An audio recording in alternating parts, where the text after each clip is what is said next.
ഇന്ന് നമ്മൾ നോക്കാൻ പോകുന്നത് ഫ്രഞ്ച് ഫ്രൈസ് എങ്ങനെ തയ്യാറാക്കാം എന്നുള്ളതാണ്. അതിന് വേണ്ടി ഞാൻ എടുത്തിട്ടുള്ള ഒരു 4 ഉരുളക്കിഴങ്ങ് എടുത്തിട്ടുണ്ട്. അപ്പോൾ അതിനിങ്ങനെ ചെത്തി വൃത്തിയാക്കി, അപ്പോൾ ഇതിൽ നമുക്ക് പച്ച കളറൊന്നും ഇല്ലാത്ത നല്ല ഉരുളക്കിഴങ്ങ് നോക്കി തിരഞ്ഞെടുക്കുക. ഇങ്ങനെ ചെറിയ കഷ്ണങ്ങളാക്കി എന്ത് ചെയ്യുക, ഇതുപോലെ അരിഞ്ഞെടുക്കണം. ഫ്രഞ്ച് ഫ്രൈസിൻ്റെ ആ ഒരു സൈസിൽ എന്ത് ചെയ്യുക, ഒരുപാട് ചെറുതായി പോകരുത്.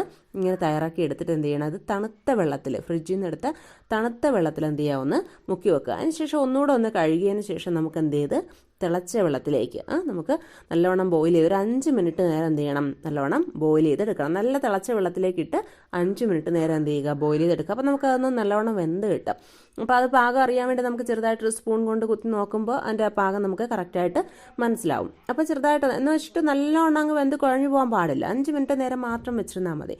അങ്ങനെ വെച്ചതിന് ശേഷം നമ്മൾ എന്ത് ചെയ്യുക, അതിനെടുത്ത് അതിൻ്റെ ഈർപ്പം പോകാൻ വേണ്ടിയിട്ട് അരിപ്പയിൽ വെച്ചിട്ട് എന്ത് ചെയ്യുക, ഇങ്ങനെ കുറച്ച് നേരം വെക്കുക. അപ്പോൾ അതിൻ്റെ ഈർപ്പം എല്ലാം അങ്ങ് വാർന്ന് പോവും.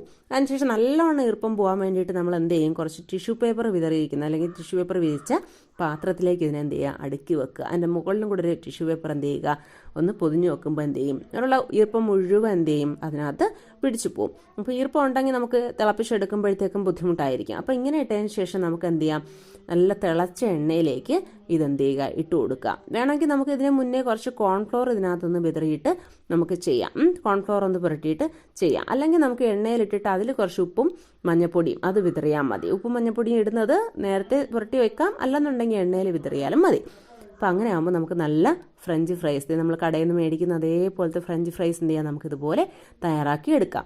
കുറച്ച് സോസും കൂടെ ചേർത്ത് നമുക്ക് എന്ത് ചെയ്യാം, കുട്ടികൾക്ക് കൊടുക്കാം. കുട്ടികൾക്ക് ഭയങ്കര ഇഷ്ടമായിരിക്കും അല്ലേ, 4 മണി നേരത്തുള്ള പലഹാരമായിട്ടൊക്കെ നമുക്ക് എന്ത് ചെയ്യാം, ഫ്രഞ്ച് ഫ്രൈസ് നമുക്ക് ഉപയോഗിക്കാം. അപ്പോൾ ഇതുപോലെ നമുക്ക് ഈസി ആയിട്ട് ചെയ്യാൻ പറ്റുന്ന ഒരു വിഭവമാണ്. അത് നല്ല കാശ് കൊടുത്താണ് നമ്മൾ മേടിക്കുന്ന കടയിൽ നിന്ന്. അപ്പോൾ ഇതെന്ത് ചെയ്യാം, വീട്ടിൽ തന്നെ നമുക്ക് എന്ത് ചെയ്യാം, ഇങ്ങനെ ഉണ്ടാക്കിയെടുക്കാം. നല്ല രുചിയാണ്, നല്ല ക്രിസ്പി ആയിട്ടിരിക്കും ഇങ്ങനെ തയ്യാറാക്കി എടുക്കുമ്പോൾ.